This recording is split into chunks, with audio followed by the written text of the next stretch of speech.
ਵਾਹਿਗੁਰੂ ਵਾਹਿਗੁਰੂ ਵਾਹਿਗੁਰੂ ਵਾਹਿਗੁਰੂ ਜੀ ਕਾ ਖਾਲਸਾ ਵਾਹਿਗੁਰੂ ਜੀ ਕੀ ਫਤਿਹ। ਗੁਰੂ ਪਿਆਰੀ ਸੰਗਤ ਜੀ, ਅੱਜ ਅਸੀਂ ਆਪ ਜੀ ਦੇ ਨਾਲ ਰਾਜਾ ਜਨਕ ਜੀ ਦੀ ਸਾਖੀ ਸਾਂਝੀ ਕਰਨੀ ਜਾ ਰਹੇ ਹਾਂ। ਭਾਈ ਗੁਰਦਾਸ ਜੀ ਆਪਣੀ ਵਾਰ ਵਿੱਚ ਰਾਜਾ ਜਨਕ ਜੀ ਦੇ ਬਾਰੇ ਇਉਂ ਲਿਖਦੇ ਹਨ।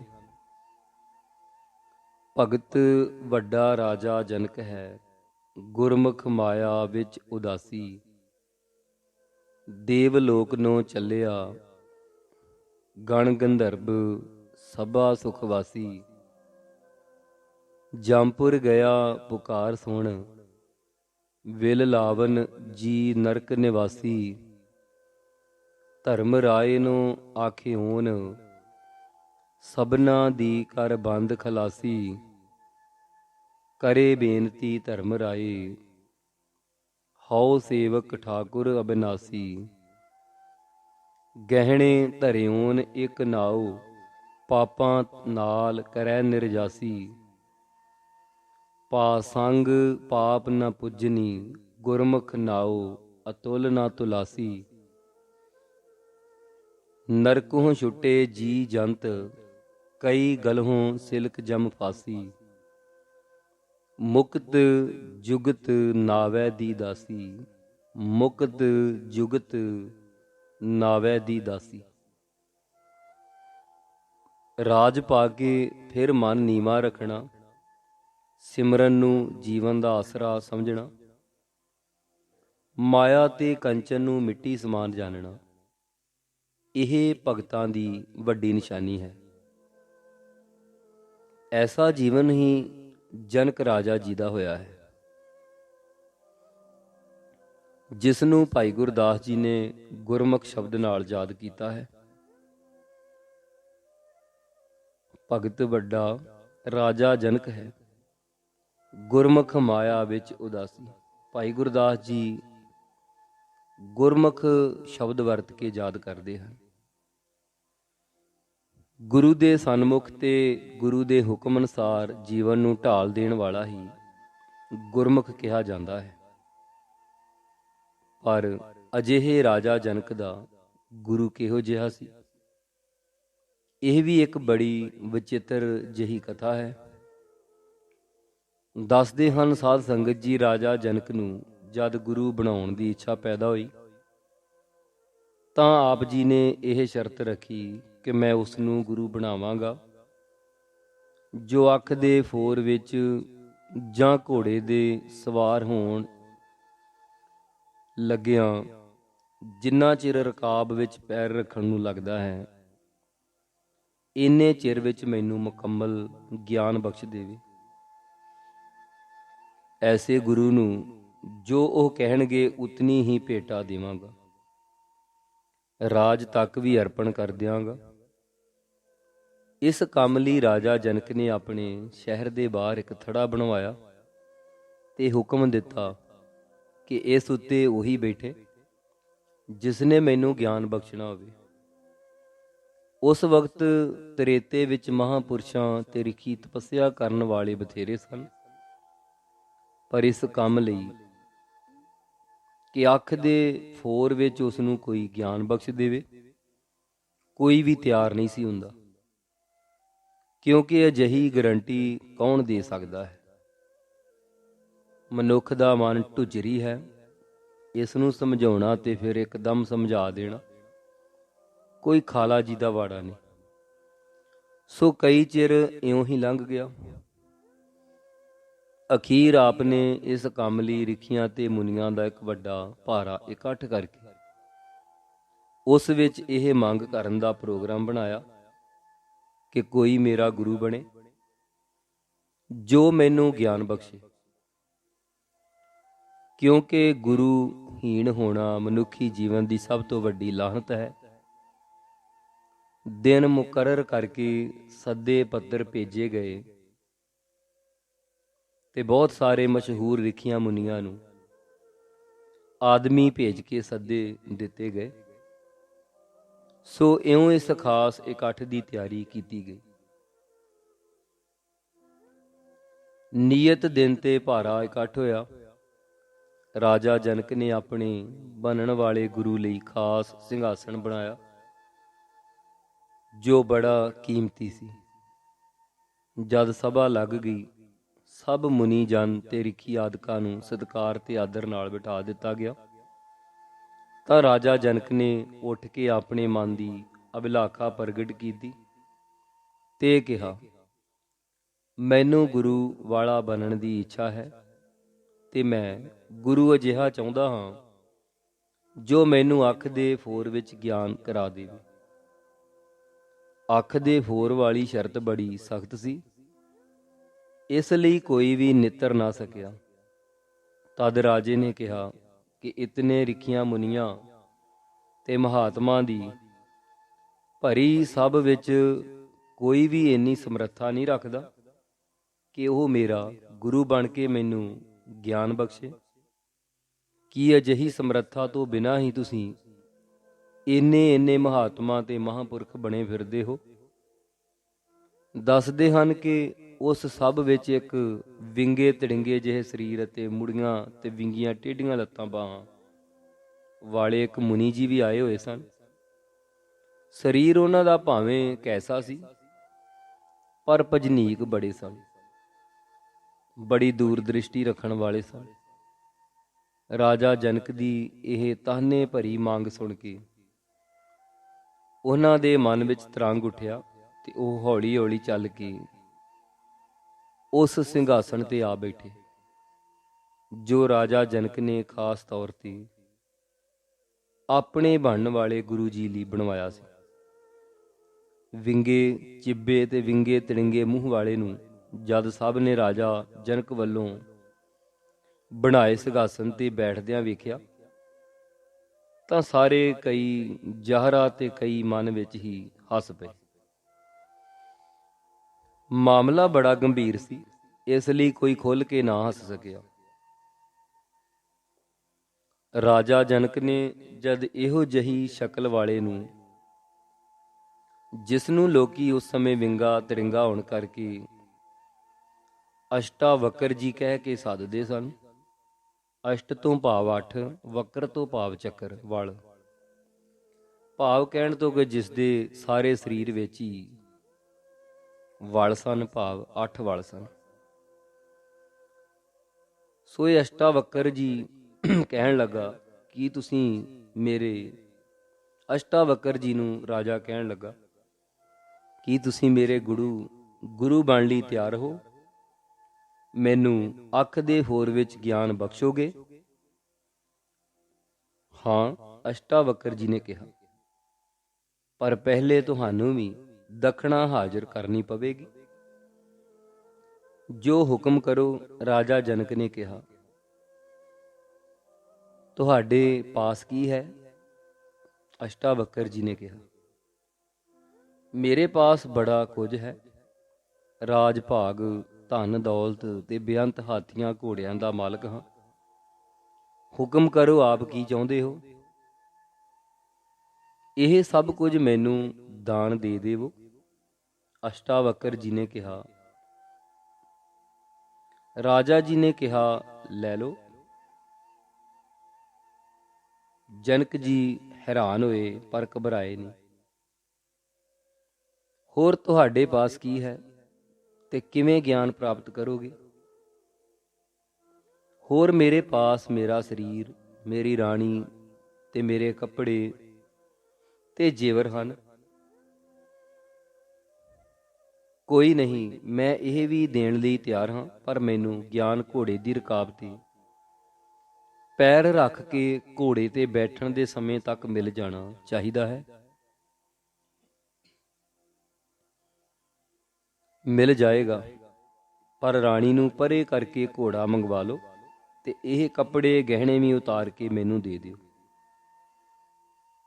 ਵੇਖਣ ਵਾਲੇ ਹੈਰਾਨ ਸਨ ਕਿ ਇਹ ਅਸ਼ਟਾਵਕਰ ਕੀ ਕਰ ਰਿਹਾ ਹੈ। ਕੱਪੜੇ ਲੈ ਕੇ ਫਿਰ ਅਸ਼ਟਾਵਕਰ ਜੀ ਕਹਿਣ ਲੱਗੇ, ਹੋਰ ਵੀ ਕੋਈ ਚੀਜ਼ ਤੁਹਾਡੇ ਪਾਸ ਹੈ? ਹੋਰ ਤਾਂ ਇਹ ਸਰੀਰ ਹੀ ਹੈ, ਜਾਂ ਮੇਰੇ ਇੰਦਰੇ ਮਨ ਆਦਿਕ ਹਨ। ਤੁਸੀਂ ਮੇਰੇ ਉਪਦੇਸ਼ ਨੂੰ ਮੇਰੇ ਸਰੀਰ ਕੋਲੋਂ ਲੈ ਰਹੇ ਹੋ ਜਾਂ ਮੇਰੇ ਮਨ ਕੋਲੋਂ? ਮੇਰੀ ਜੇਬਾ ਬੋਲਣ ਦੀ ਪ੍ਰੇਰਨਾ ਕਰਨ ਵਾਲਾ ਕੌਣ ਹੈ? ਰਾਜਾ ਜਨਕ ਦੇ ਪਾਸ ਘੋੜਾ ਖੜਾ ਸੀ, ਪਰ ਇਸ ਸਵਾਲ ਨੇ ਉਸ ਨੂੰ ਚੱਕਰ ਵਿੱਚ ਪਾ ਦਿੱਤਾ। ਅਖੀਰ ਸੋਚ ਕੇ ਕਹਿਣ ਲੱਗਾ, ਮਨੁੱਖ ਨੂੰ ਹਰ ਗੱਲ ਦੀ ਪ੍ਰੇਰਨਾ ਦੇਣ ਵਾਲਾ ਤਾਂ ਮਨ ਹੀ ਹੈ।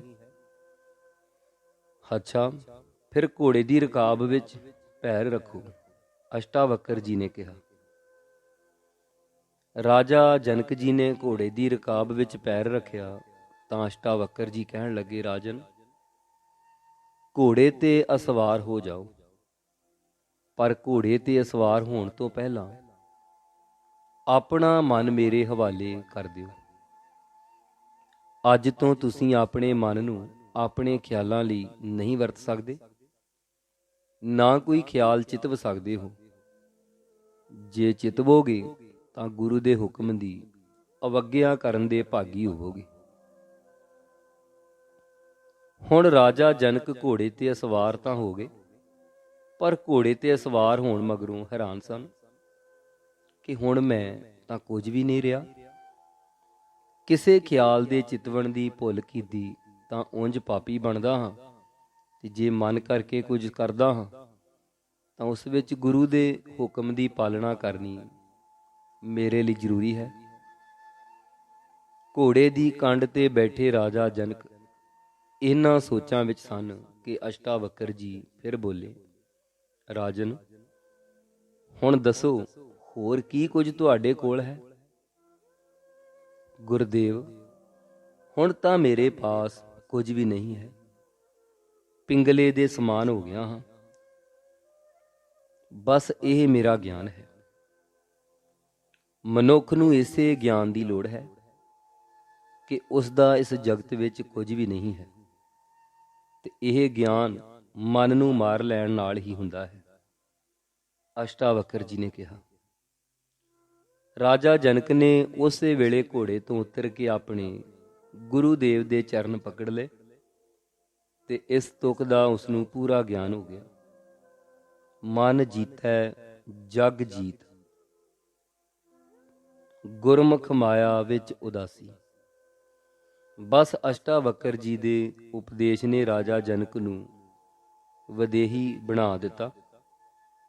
ਐਸੇ ਮਨ ਦੇ ਜੇਤੂ ਹੋ ਗਏ ਤੇ ਮਨ ਉਹਨਾਂ ਦੇ ਇਤਨਾ ਅਨੁਸਾਰ ਹੋ ਗਿਆ ਕਿ ਉਹਨਾਂ ਦੀ ਹਾਲਤ ਕਬੀਰ ਜੀ ਵਰਗੀ ਹੋ ਗਈ ਤੇ ਪ੍ਰਭੂ ਦੀ ਰਜ਼ਾ ਦੇ ਇਤਨੇ ਸ਼ਾਕਰ ਹੋ ਗਏ।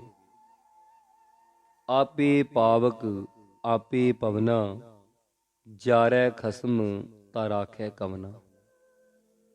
ਸੋ ਰਾਜਾ ਜਨਕ ਜੀ ਬਹੁਤ ਵੱਡੇ ਭਗਤ ਹੋਏ ਸਨ। ਰਿਖੀਆਂ ਮੁਨੀਆਂ ਦੇ ਮਨ ਵਿੱਚ ਵੀ ਆਪ ਜੀ ਨੂੰ ਗੁਰੂ ਬਣਾ ਕੇ ਉਪਦੇਸ਼ ਲੈਣ ਦੀ ਲਾਲਸਾ ਲੱਗ ਗਈ ਸੀ। ਆਪ ਜੀ ਇਤਨੇ ਸਰੀਰ ਦੇ ਵਿਦੇਹੀ ਹੋਏ ਕਿ ਇੱਕ ਪੈਰ ਅੱਗ ਵਿੱਚ ਤੇ ਇਸਤਰੀ ਦੀ ਗੋਦ ਵਿੱਚ ਰੱਖ ਕੇ ਅਡੋਲ ਚਿੱਤ ਬੈਠੇ ਰਹਿੰਦੇ ਸਨ। ਅੱਗ ਉਹਨਾਂ ਨੂੰ ਸਾੜਦੀ ਨਹੀਂ ਸੀ ਤੇ ਇਸਤਰੀ ਦੀ ਪ੍ਰੀਤੀ ਵਿਕਾਰ ਨਹੀਂ ਸੀ ਪੈਦਾ ਕਰਦੀ। ਆਪ ਜੀ ਦੇ ਜੀਵਨ ਵਿੱਚ ਸੁਖਦੇਵ ਜੀ ਨੂੰ ਚੇਲਾ ਬਣਾਉਣ ਦੀ ਕਥਾ ਵੀ ਬੜੀ ਮਸ਼ਹੂਰ ਹੈ। ਦੱਸਦੇ ਹਨ ਕਿ ਇੱਕ ਵਾਰੀ ਪਾਰਬਤੀ ਜੀ ਨੇ ਸ਼ਿਵ ਜੀ ਨੂੰ ਬੇਨਤੀ ਕੀਤੀ ਕਿ ਮਹਾਰਾਜ, ਤੁਸੀਂ ਤਾਂ ਅਮਰ ਹੋ, ਪਰ ਮੈਂ ਮਰਦੀ ਜੰਮਦੀ ਰਹਿੰਦੀ ਹਾਂ। ਮਰ ਕੇ ਫਿਰ ਭਗਤੀ ਕਰਦੀ ਹਾਂ ਤੇ ਆਪ ਦੀ ਪ੍ਰਾਪਤੀ ਕਰਦੀ ਹਾਂ, ਪਰ ਤੁਸੀਂ ਮੇਰੀ ਇਸ ਹਾਲਤ ਤੇ ਕਿਉਂ ਕਿਰਪਾ ਨਹੀਂ ਕਰਦੇ? ਕਿਉਂ ਨਹੀਂ ਮੈਨੂੰ ਵੀ ਅਮਰ ਕਰ ਲੈਂਦੇ ਤੇ ਮੈਨੂੰ ਸਦਾ ਲਈ ਆਪਣੇ ਪਾਸ ਰੱਖਦੇ? ਸ਼ਿਵ ਜੀ ਨੇ ਕਿਹਾ, ਪਾਰਬਤੀ, ਅਮਰ ਹੋਣਾ ਬੜਾ ਮੁਸ਼ਕਲ ਹੈ, ਤੂੰ ਅਮਰ ਨਹੀਂ ਹੋ ਸਕਦੀ, ਪਰ ਤੁਸੀਂ ਯਤਨ ਤਾਂ ਕਰੋ। ਮੈਨੂੰ ਕੋਈ ਐਸੀ ਸਿੱਖਿਆ ਦਿਓ, ਕੋਈ ਐਸੀ ਕਥਾ ਸੁਣਾਓ ਜਿਸ ਨਾਲ ਮੈਂ ਅਮਰ ਹੋ ਜਾਵਾਂ। ਚੰਗਾ, ਫਿਰ ਤੈਨੂੰ ਅਮਰ ਕਥਾ ਸੁਣਾਉਂਦਾ ਹਾਂ, ਜਿਸ ਨਾਲ ਤੂੰ ਅਮਰ ਹੋ ਜਾਵੇਂਗੀ। ਪਰ ਮਨ ਨੂੰ ਇਕਾਗਰ ਕਰਕੇ ਸੁਣਨੀ ਤੇਰਾ ਕੰਮ ਹੈ।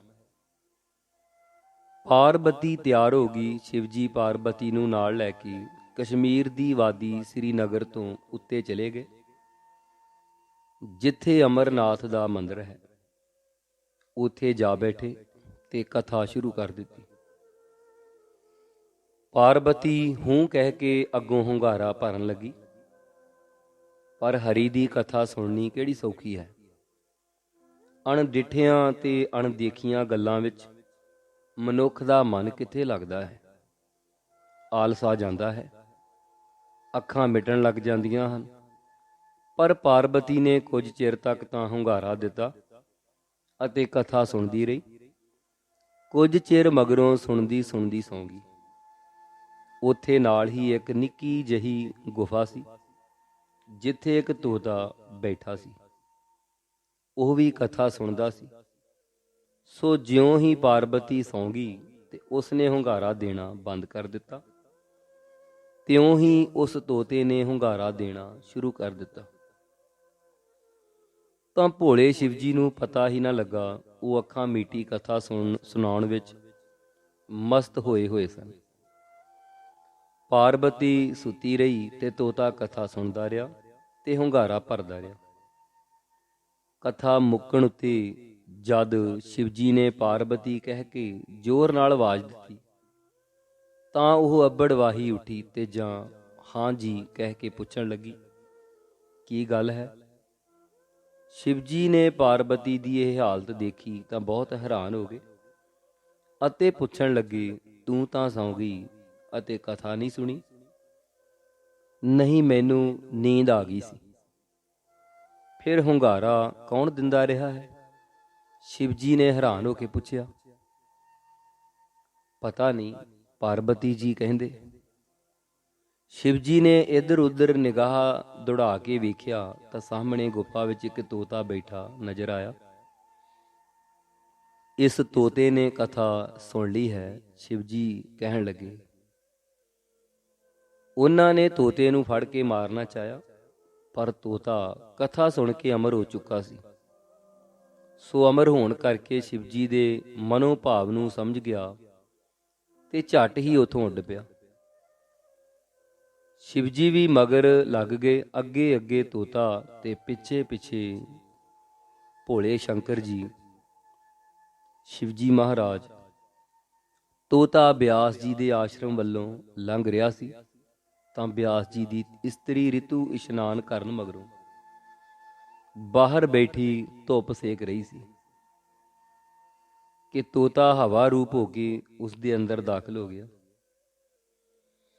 ਸ਼ਿਵਜੀ ਨੇ ਇਹ ਗੱਲ ਵੇਖੀ ਤਾਂ ਉਹ ਵੀ ਤਕੜੇ ਹੋ ਕੇ ਰਿਖੀ ਜੀ ਦੇ ਆਸ਼ਰਮ ਦੇ ਬਾਹਰ ਬੈਠ ਗਏ ਕਿ ਜਦ ਬੱਚਾ ਜਨਮੇਗਾ ਤਾਂ ਫਿਰ ਉਸ ਨੂੰ ਮਾਰ ਕੇ ਹੀ ਜਾਵਾਂਗਾ। ਪਰ ਅਮਰ ਹੋਇਆ ਤੋਤਾ ਵੀ ਬੜੀ ਕਰਨੀ ਵਾਲਾ ਬਣ ਚੁੱਕਾ ਸੀ। ਉਸਨੇ 12 ਸਾਲ ਤੱਕ ਮਾਂ ਦੇ ਪੇਟ ਵਿੱਚ ਹੀ ਸਮਾਧੀ ਲਾ ਛੱਡੀ ਤੇ ਸ਼ਿਵਜੀ ਵੀ ਬਾਹਰ ਬੈਠੇ ਰਹੇ, ਹਿੱਲੇ ਨਾ। ਜਦ ਬਿਆਸ ਜੀ ਦੀ ਇਸਤਰੀ ਬੜੀ ਲਾਚਾਰ ਹੋਈ ਤਾਂ ਉਹਨਾਂ ਨੇ ਭਗਵਾਨ ਪਾਸ ਅਰਦਾਸ ਕੀਤੀ। ਭਗਵਾਨ ਨੇ ਸੁਖਦੇਵ ਨੂੰ ਬਾਹਰ ਨਿਕਲਣ ਲਈ ਕਿਹਾ ਤਾਂ ਉਸਨੇ ਕਿਹਾ ਕਿ ਭਗਵਾਨ, ਬਾਹਰ ਤੇਰੀ ਮਾਇਆ ਹੈ ਜੋ ਮੈਨੂੰ ਤੈਥੋਂ ਭੁਲਾ ਦੇਵੇਗੀ। ਇਸ ਲਈ ਜੇ ਤੁਸੀਂ ਮਾਇਆ ਨੂੰ ਹੁਕਮ ਦਿਓ ਕਿ ਉਹ ਮੇਰੇ ਨੇੜੇ ਨਾ ਆਵੇ ਤਾਂ ਮੈਂ ਬਾਹਰ ਨਿਕਲਾਂਗਾ। ਉਧਰ ਸ਼ਿਵਜੀ ਨੂੰ ਜਦ ਇਸ ਗੱਲ ਦਾ ਚੰਗੀ ਤਰ੍ਹਾਂ ਪਤਾ ਲੱਗ ਗਿਆ ਕਿ ਇਹ ਤਾਂ ਹੁਣ ਅਮਰ ਕਥਾ ਸੁਣ ਕੇ ਅਮਰ ਹੋ ਚੁੱਕਾ ਹੈ, ਤਾਂ ਉਹ ਵੀ ਬਿਆਸ ਜੀ ਦੇ ਬੂਹੇ ਕੋਲੋਂ ਉੱਠ ਕੇ ਚਲੇ ਗਏ ਤੇ ਭਗਵਾਨ ਨੇ ਮਾਇਆ ਨੂੰ ਹੁਕਮ ਦਿੱਤਾ ਕਿ ਉਹ ਸੁਖਦੇਵ ਤੋਂ ਦੂਰ ਰਹੇ। ਤਦ ਸੁਖਦੇਵ ਜੀ ਨੇ ਬਿਆਸ ਦੇ ਘਰ ਜਨਮ ਲਿਆ। ਬਿਆਸ ਜੀ ਅੱਗੇ ਹੀ ਬੜੇ ਪੰਡਿਤ ਤੇ ਵਿਦਵਾਨ ਸਨ, ਜੋ ਸੁਖਦੇਵ ਜੀ ਉਹਨਾਂ ਦੇ ਘਰ ਜਨਮ ਲੈ ਕੇ ਉਹਨਾਂ ਦੇ ਨਾਮ ਨੂੰ ਹੋਰ ਵੀ ਉਜਲਾ ਕੀਤਾ। ਦੱਸਦੇ ਹਨ ਕਿ ਸੁਖਦੇਵ ਜੀ ਭਾਰੇ ਤਪੀਸਰ ਹੋਏ, ਪਰ ਦਿਲ ਵਿੱਚ ਬੜਾ ਹੰਕਾਰ ਵਧਿਆ ਕਿ ਮੇਰੇ ਵਰਗਾ ਕੌਣ ਹੈ। ਜਦ ਕਿਤੇ ਗੁਰੂ ਧਾਰਨ ਦੀ ਵਿਚਾਰ ਚੱਲਦੀ ਤਾਂ ਆਪ ਆਖਦੇ, ਜਿਸ ਦਾ ਪਿਤਾ ਵੇਦ ਵਿਆਸ ਵਰਗਾ ਪੰਡਤ ਹੋਵੇ, ਉਸ ਨੂੰ ਕਿਸੇ ਹੋਰ ਗੁਰੂ ਦੇ ਧਾਰਨ ਦੀ ਲੋੜ ਹੀ ਕੀ ਹੈ। ਪਰ ਗੁਰੂ ਵਾਲਾ ਹੋਣ ਦੀ ਲੋੜ ਉਸ ਵੇਲੇ ਬੜੀ ਪ੍ਰਬਲ ਸੀ। ਇੱਕ ਦਿਨ ਵਿਆਸ ਜੀ ਨੇ ਵੀ ਉਸ ਨੂੰ ਕਿਹਾ ਕਿ ਪੁੱਤਰ, ਗੁਰੂ ਵਾਲੇ ਬਣੋ, ਨਿਗੁਰੇ ਦੀ ਤਾਂ ਗਤੀ ਨਹੀਂ ਹੁੰਦੀ। ਸੁਖਦੇਵ ਨੇ ਬਥੇਰਾ ਕਿਹਾ, ਪਰ ਵਿਆਸ ਜੀ ਨੇ ਕਿਹਾ, ਪੁੱਤਰ ਮੈਂ ਤੇਰਾ ਗੁਰੂ ਨਹੀਂ ਬਣ ਸਕਦਾ, ਤੂੰ ਮੈਥੋਂ ਗਿਆਨ ਹਾਸਲ ਨਹੀਂ ਕਰ ਸਕਦਾ। ਫਿਰ ਤੁਸੀਂ ਹੀ ਦੱਸੋ ਪਿਤਾ ਜੀ, ਮੈਂ ਕਿਸ ਨੂੰ ਗੁਰੂ ਬਣਾਵਾਂ। ਸੁਖਦੇਵ ਨੇ ਕਿਹਾ, ਪੁੱਤਰ ਬੜੇ ਬੜੇ ਰਿਖੀ ਮੁਨੀ ਸੰਸਾਰ ਤੇ ਪ੍ਰਗਟ ਹੋਏ ਹਨ, ਤੁਸੀਂ ਕਿਸੇ ਨੂੰ ਗੁਰੂ ਧਾਰ ਲਓ ਤੇ ਉਪਦੇਸ਼ ਲੈ ਕੇ ਆਪਣੇ ਆਪ ਨੂੰ ਸਫਲਾ ਕਰੋ। ਪਿਤਾ ਦੀ ਆਗਿਆ ਲੈ ਕੇ ਬੜੇ ਰਿਸ਼ੀਆਂ ਮੁਨੀਆਂ ਕੋਲ ਸੁਖਦੇਵ ਗਿਆ, ਪਰ ਉਸ ਦੀ ਨਿਗਾਹ ਵਿੱਚ ਕੋਈ ਨਾ ਆਵੇ। ਸਮਾਧੀ ਸਥਿਤ ਹੋਣ ਤੇ ਮਨ ਨੂੰ ਇਕਾਗਰ ਕਰਕੇ ਦੂਰ ਦੂਰ ਤੱਕ ਦੇ ਹਾਲਾਤ ਨੂੰ ਜਾਣ ਲੈਣ ਦੀ ਇਸ ਦੇ ਵਿੱਚ ਅੱਗੇ ਹੀ ਬੜੀ ਪ੍ਰਬਲ ਸ਼ਕਤੀ ਸੀ। ਸੋ ਇਹ ਇਸ ਸ਼ਕਤੀ ਨਾਲ ਝੱਟ ਹੀ ਅਗਲੇ ਦੇ ਗੁਣ ਔਗਣਾਂ ਨੂੰ ਪੁਣ ਛਾਣ ਲੈਂਦਾ ਸੀ। ਇਸ ਗੱਲ ਦੇ ਹੰਕਾਰ ਨੇ ਤੇ ਆਪਣੇ ਤੋਂ ਘੱਟ ਇਕਾਗਰਤਾ ਦੇ ਮਾਲਕਾਂ ਨੂੰ ਇਹ ਕਿਵੇਂ ਸਿਰ ਨਿਵਾਉਂਦਾ। ਇਸ ਲਈ ਇਸ ਨੇ ਬੜੇ ਬੜੇ ਰਿਸ਼ੀਆਂ ਦਾ ਅਪਮਾਨ ਕਰ ਦਿੱਤਾ ਤੇ ਕਈਆਂ ਦੇ ਘਰ ਜਾ ਕੇ ਬਾਹਰੋਂ ਹੀ ਮੁੜ ਆਇਆ। ਪਿਤਾ ਵਿਆਸ ਆਪਣੇ ਪੁੱਤਰ ਦੀ ਇਹ ਹਾਲਤ ਵੇਖ ਕੇ ਬੜਾ ਦੁਖੀ ਸੀ। ਉਸ ਨੂੰ ਖਤਰਾ ਸੀ ਕਿ ਉਸ ਦਾ ਪੁੱਤਰ ਕਿਧਰੇ ਸਾਰੀ ਉਮਰ ਨਿਗੁਰਾ ਹੀ ਨਾ ਰਹਿ ਜਾਵੇ ਤੇ ਕਿਸੇ ਰਿਸ਼ੀ ਦਾ ਅਪਮਾਨ ਕਰਕੇ ਉਸ ਤੋਂ ਕੋਈ ਸਰਾਪ ਹੀ ਨਾ ਲੈ ਬੈਠੇ। ਸੋ ਇਹਨਾਂ ਵਿਚਾਰਾਂ ਨੇ ਵਿਆਸ ਜੀ ਨੂੰ ਬੜੀ ਚਿੰਤਾ ਵਿੱਚ ਪਾਇਆ ਹੋਇਆ ਸੀ ਕਿ ਇੱਕ ਦਿਨ ਉਸਨੇ ਫਿਰ ਸੁਖਦੇਵ ਨੂੰ ਕਿਹਾ, ਪੁੱਤਰ, ਮਨੁੱਖ ਲਈ ਨਿਗੁਰੇ ਹੋਣਾ ਜਿਹਾ ਹੋਰ ਕੋਈ ਪਾਪ ਨਹੀਂ ਹੈ, ਸੋ ਕਿਸੇ ਨੂੰ ਗੁਰੂ ਜ਼ਰੂਰ ਬਣਾ। ਪਰ ਪਿਤਾ ਜੀ, ਕੋਈ ਗੁਰੂ ਬਣਾਉਣ ਦੇ ਯੋਗ ਹੋਵੇ ਤੇ ਮੈਂ ਬਣਾਵਾਂ, ਐਵੇਂ ਕਿਸ ਨੂੰ ਬਣਾ ਲਵਾਂ। ਵਿਆਸ ਸੋਚੀ ਪੈ ਗਿਆ। ਉਸ ਦੇ ਹੰਕਾਰ ਭਰੇ ਸ਼ਬਦਾਂ ਤੇ ਸੋਚ ਸੋਚ ਕੇ ਉਹ ਆਖਣ ਲੱਗਾ, ਰਾਜਾ ਜਨਕ ਗੁਰੂ ਬਣਾਉਣ ਦੇ ਠੀਕ ਯੋਗ ਹੈ, ਉਸ ਦੇ ਪਾਸ ਜਾਓ। ਹੈ ਰਾਜਾ ਕੀ ਤੇ ਗੁਰੂ ਕੀ, ਮਾਇਆ ਧਾਰੀ ਮੈਨੂੰ ਕੀ ਗਿਆਨ ਦੇਵੇਗਾ। ਸੁਖਦੇਵ ਨੇ ਕਿਹਾ। ਵਿਆਸ ਜੀ ਨੇ ਦੇਖਿਆ ਕਿ ਇਸ ਦਾ ਇਲਾਜ ਤੇ ਖਾਸ ਕਰਕੇ ਭਾਰੀ ਹਉਮੈ ਦਾ ਇਲਾਜ ਰਾਜਾ ਜਨਕ ਹੀ ਕਰਨਗੇ। ਸੋ ਕਹਾ ਕੇ ਸੁਖਦੇਵ ਨੂੰ ਉਹਨਾਂ ਨੇ ਜਨਕ ਪਾਸ ਭੇਜ ਦਿੱਤਾ। ਸੁਖਦੇਵ ਪਿਤਾ ਦੇ ਕਹੇ ਤੇ ਰਾਜੇ ਜਨਕ ਪਾਸ ਚੱਲ ਪਿਆ, ਪਰ ਦਿਲ ਵਿੱਚ ਸੰਸਾ ਉਹਦੇ ਮੌਜੂਦ ਸੀ। ਜਨਕ ਜੀ ਦੇ ਮਹੱਲਾਂ ਵਿੱਚ ਪੁੱਜਾ। ਬਾਹਰ ਡਿਉੜੀ ਵਿੱਚ ਉਸਨੇ ਆਪਣੀ ਕਪੀਨ ਅਤੇ 2 ਹੋਰ ਚੀਜ਼ਾਂ ਵੀ ਰੱਖ ਦਿੱਤੀਆਂ ਤੇ ਅੰਦਰ ਜਾ ਕੇ ਬੇਨਤੀ ਕੀਤੀ ਕਿ ਮੈਂ ਆਪ ਜੀ ਨੂੰ ਗੁਰੂ ਧਾਰਨ ਆਇਆ ਹਾਂ। ਜਨਕ ਜੀ ਨੇ ਸੁਖਦੇਵ ਜੀ ਨੂੰ ਬੈਠਣ ਦਾ ਇਸ਼ਾਰਾ ਕੀਤਾ ਤੇ ਸੁਖਦੇਵ ਦੀ ਤੱਕਣੀ ਤੇ ਉਸਦੇ ਹਾਵਾਂ ਭਾਵਾਂ ਤੋਂ ਅੰਦਾਜ਼ਾ ਲਾ ਲਿਆ ਕਿ ਇਹ ਤੈਨੂੰ ਮਾਇਆਧਾਰੀ ਤੇ ਆਪਣੇ ਆਪ ਨੂੰ ਮਾਇਆ ਦਾ ਤਿਆਗੀ ਸਮਝੀ ਬੈਠਾ ਹੈ। ਉਹ ਵੀ ਪਹੁੰਚੇ ਹੋਏ ਤੇ ਮਨਾਂ ਦੀਆਂ ਜਾਣ ਲੈਣ ਵਾਲੇ ਭਗਤ ਸਨ।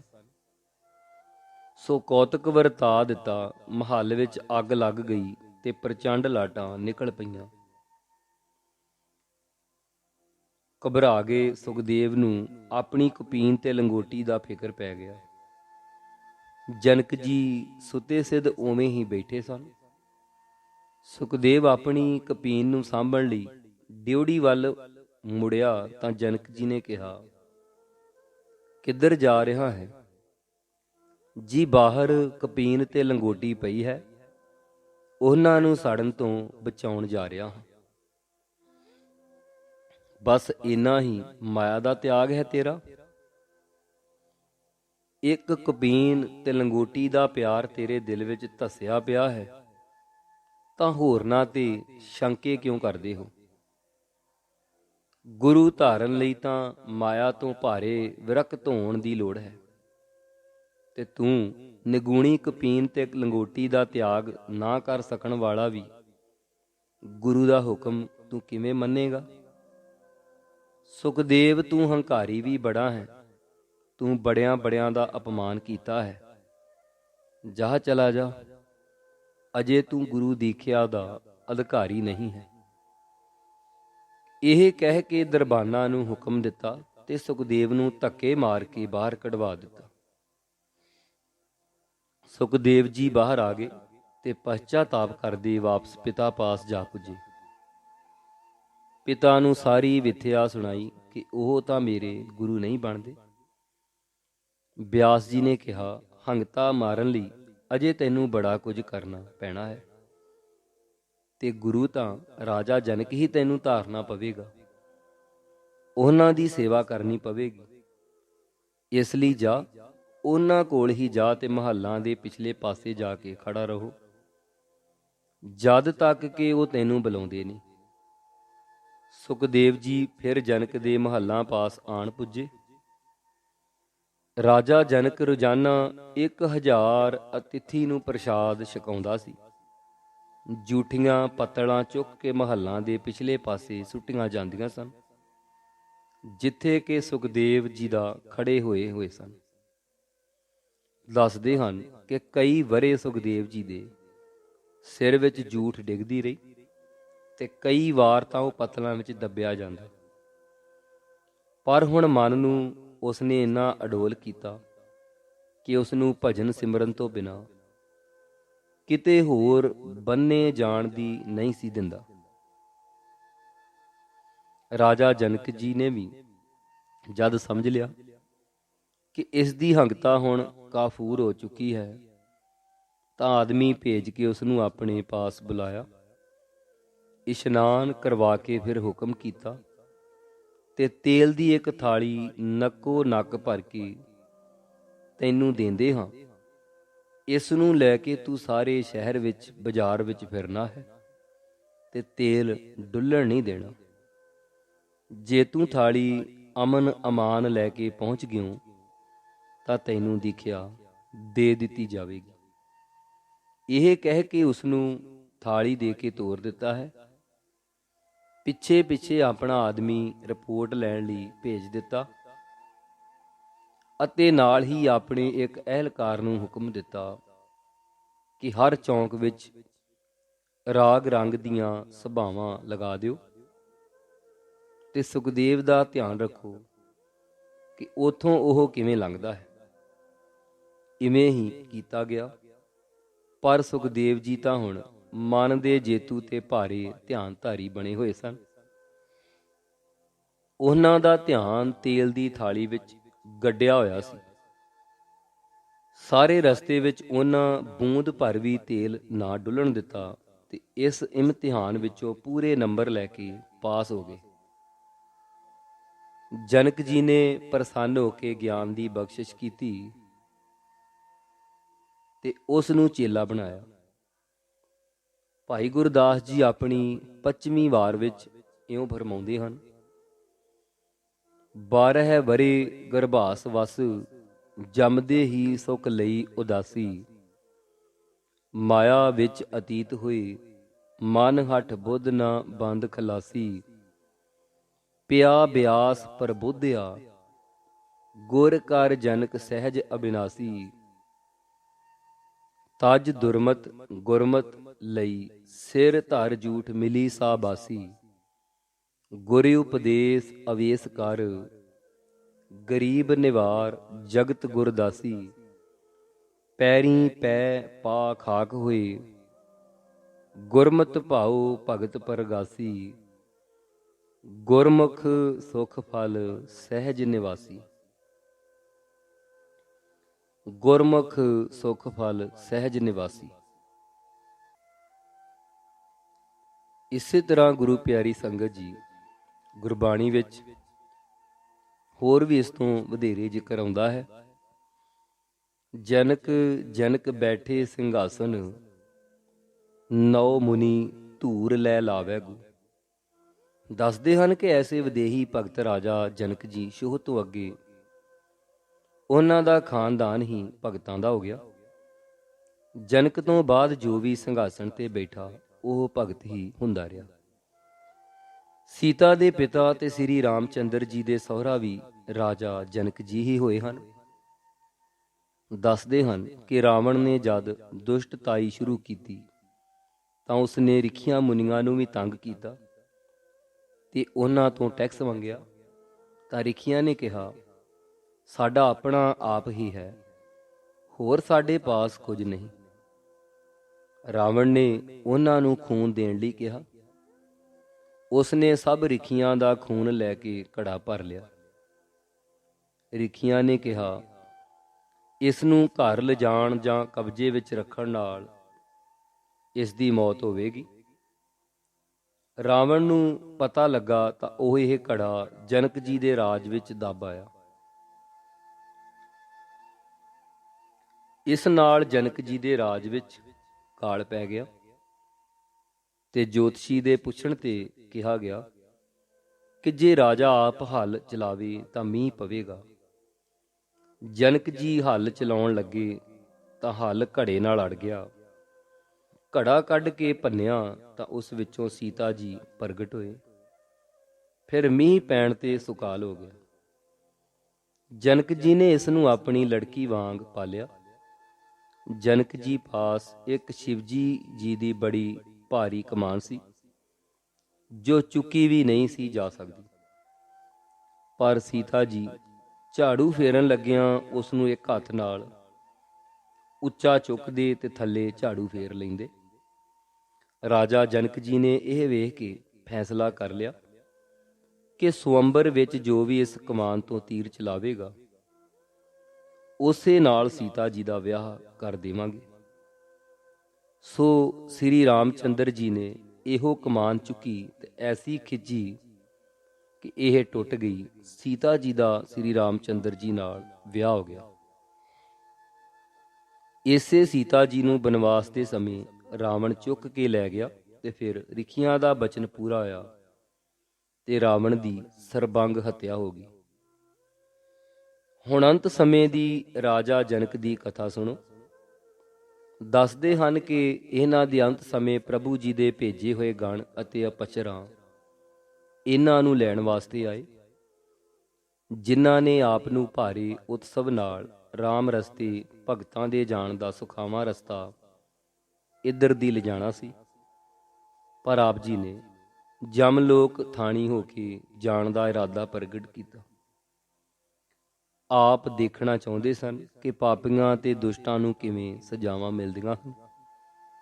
ਸੋ ਆਪ ਜੀ ਦੀ ਇੱਛਾ ਅਨੁਸਾਰ ਰਾਮਗਣ ਆਪ ਨੂੰ ਜਮਲੋਕ ਵੱਲ ਲੈ ਗਏ। ਉੱਥੇ ਜਮਲੋਕ ਵਿੱਚ ਜਾ ਕੇ ਆਪ ਨੇ ਰੋਣ ਕੁਰਲਾਉਣ ਡਾਡਾਂ ਵੱਜਦੀਆਂ ਦੀ ਆਵਾਜ਼ ਸੁਣੀ ਤਾਂ ਆਪ ਦਾ ਫੁੱਲ ਤੋਂ ਵੀ ਨਰਮ ਕੋਮਲ ਹਿਰਦਾ ਦਰਵ ਗਿਆ। ਦੁਖੀਆਂ ਦੀ ਪੀੜਾ ਨੂੰ ਵੇਖ ਕੇ ਆਪ ਜੀ ਦੇ ਨੇਤਰਾਂ 'ਚੋਂ ਜਲ ਨਿਕਲ ਆਇਆ ਤੇ ਕਹਿਣ ਲੱਗੇ, ਇਹ ਇੰਨੇ ਦੁਖੀ ਕੌਣ ਹਨ? ਮਹਾਰਾਜ, ਇਹ ਨਰਕ ਨਿਵਾਸੀ ਜੀਵ ਹਨ ਜੋ ਦੁੱਖ ਭੋਗਦੇ ਕੁਰਲਾ ਰਹੇ ਹਨ। ਰਾਮਗਣਾ ਨੇ ਕਿਹਾ।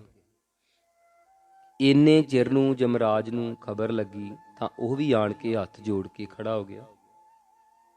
ਪਰ ਆਪ ਦੀ ਕਿਰਪਾ ਦ੍ਰਿਸ਼ਟੀ ਤੇ ਦਰਦ ਦਿਲ ਤੇ ਫਿਰਾਕ ਨੇ ਸਭ ਨਰਕੀ ਜੀਵਾਂ ਦੇ ਪਲ ਭਰ ਲਈ ਦੁੱਖ ਖਤਮ ਕਰ ਦਿੱਤੇ ਤੇ ਰੋਣੋਂ ਕੁਰਲਾਉਣੋਂ ਹਟ ਗਏ। ਹੁਣ ਰਾਜਾ ਜਨਕ ਜੀ ਬਿਬਾਨ ਤੋਂ ਥੱਲੇ ਉਤਰੇ ਤੇ ਸਾਹਮਣੇ ਖਲੋਤੇ ਜਮਰਾਜ ਨਰਕਾਂ ਦੇ ਪ੍ਰਬੰਧ ਨੂੰ ਮੁਖਾਤਬ ਕਰਕੇ ਕਹਿਣ ਲੱਗੇ, ਇਹ ਨਰਕ ਨਿਵਾਸੀ ਲੋਕ ਬੜੇ ਦੁਖੀ ਹਨ, ਇਹਨਾਂ ਨੂੰ ਛੱਡ ਦਿਓ। ਪਰ ਮਹਾਰਾਜ, ਇਹ ਤਾਂ ਨਿਰੰਕਾਰ ਵਾਹਿਗੁਰੂ ਜੀ ਦੇ ਹੁਕਮ ਵਿੱਚ ਹੀ ਸਭ ਕੁਝ ਹੋ ਰਿਹਾ ਹੈ। ਇਹ ਤਾਂ ਦੁਸ਼ਟਾਂ ਦੋਖੀਆਂ ਤੇ ਜ਼ਾਲਮਾਂ ਨੂੰ ਆਪਣੇ ਕੀਤੇ ਦੀ ਸਜ਼ਾ ਹੀ ਦਿੱਤੀ ਜਾ ਰਹੀ ਹੈ। ਇਸ ਵਿੱਚ ਮੇਰਾ ਕੋਈ ਦੋਸ਼ ਨਹੀਂ ਹੈ। ਪਰ ਇਹਨਾਂ ਨੂੰ ਕਿਵੇਂ ਛੱਡਿਆ ਵੀ ਜਾ ਸਕਦਾ ਹੈ? ਹਾਂ ਛੱਡਿਆ ਜਾ ਸਕਦਾ ਹੈ। ਨਾਮ ਤੇ ਪ੍ਰਭੂ ਭਗਤੀ ਦਾ ਫਲ ਦੇ ਕੇ ਛੁਡਾਇਆ ਜਾ ਸਕਦਾ ਹੈ, ਕਿਉਂਕਿ ਇਹ ਲੋਕ ਨਾਮ ਸਿਮਰਨ ਤੋਂ ਖਾਲੀ ਹੋਣ ਕਰਕੇ ਹੀ ਜਮ ਲੋਕ ਦਾ ਦੁੱਖ ਸਹਾਰ ਰਹੇ ਹਨ। ਜਮਰਾਜ ਨੇ ਕਿਹਾ, ਤਾਂ ਫਿਰ ਅਸੀਂ ਇੱਕ ਘੜੀ ਦਾ ਸਿਮਰਨ ਇਹਨਾਂ ਨੂੰ ਦਿੰਦੇ ਹਾਂ, ਤੁਸੀਂ ਇਸ ਦੇ ਬਦਲੇ ਸੌਦਾ ਕਰ ਲਓ। ਚੰਗਾ ਜੀ, 7 ਬਚਨ ਕਹਿ ਕੇ ਜਮਰਾਜ ਨੇ ਇੱਕ ਤੱਕੜ ਤੇ ਰਾਜਾ ਭਗਤ ਜਨਕ ਦਾ ਇੱਕ ਘੜੀ ਦਾ ਨਾਮ ਸਿਮਰਨ ਰੱਖ ਦਿੱਤਾ ਤੇ ਦੂਜੇ ਤੇ ਨਰਕੀ ਜੀਵਾਂ ਨੂੰ ਬਿਠਾਉਣ ਲੱਗ ਪਿਆ। ਸਾਧ ਸੰਗਤ ਜੀ ਦੱਸਦੇ ਹਨ ਕਿ ਸਾਰੇ ਨਰਕ ਖਾਲੀ ਹੋ ਗਏ, ਪਰ ਇੱਕ ਘੜੀ ਦੇ ਸਿਮਰਨ ਦਾ ਪਾਸਾ ਅਜੇ ਵੀ ਭਾਰਾ ਸੀ। ਹੁਣ ਜਦ ਨਰਕ ਖਾਲੀ ਹੋ ਗਏ ਤਾਂ ਫਿਰ ਰਾਜਾ ਜਨਕ ਦੀ ਸਭ ਪਾਸੇ ਜੈ ਜੈਕਾਰ ਹੋਣ ਲੱਗੀ। ਫਿਰ ਉਹ ਆਪਣੇ ਬਬਾਨ ਤੇ ਸਵਾਰ ਹੋ ਗਏ ਤੇ ਸੱਚਖੰਡ ਦੀ ਪੁਰੀ ਵਿੱਚ ਜਾ ਬਿਰਾਜੇ। ਗੁਰੂ ਖਾਲਸਾ ਜੀ, ਇਹ ਸੀ ਆਪ ਜੀ ਨਾਲ ਰਾਜਾ ਜਨਕ ਜੀ ਦੀ ਸਾਖੀ ਸਾਂਝੀ ਕੀਤੀ। ਸਾਖੀ ਨੂੰ ਸੁਣਾਉਂਦਿਆਂ ਰਿਖੀਆਂ ਮੁਨੀਆਂ ਸੰਤਾਂ ਮਹਾਤਮਾ ਦਾ ਜ਼ਿਕਰ ਕਰਦਿਆਂ ਏਕ ਨਹੀਂ ਅਨੇਕਾਂ ਪ੍ਰਕਾਰ ਦੀਆਂ ਭੁੱਲਾਂ ਹੋ ਜਾਂਦੀਆਂ ਹਨ। ਆਪ ਸਾਧ ਸੰਗਤ ਜੀ, ਗੁਰੂ ਸਾਹਿਬ ਜੀ ਬਖਸ਼ਣਹਾਰ ਹਨ, ਬਖਸ਼ ਲੈਣਾ। ਵਾਹਿਗੁਰੂ ਜੀ ਕਾ ਖਾਲਸਾ, ਵਾਹਿਗੁਰੂ ਜੀ ਕੀ ਫਤਿਹ।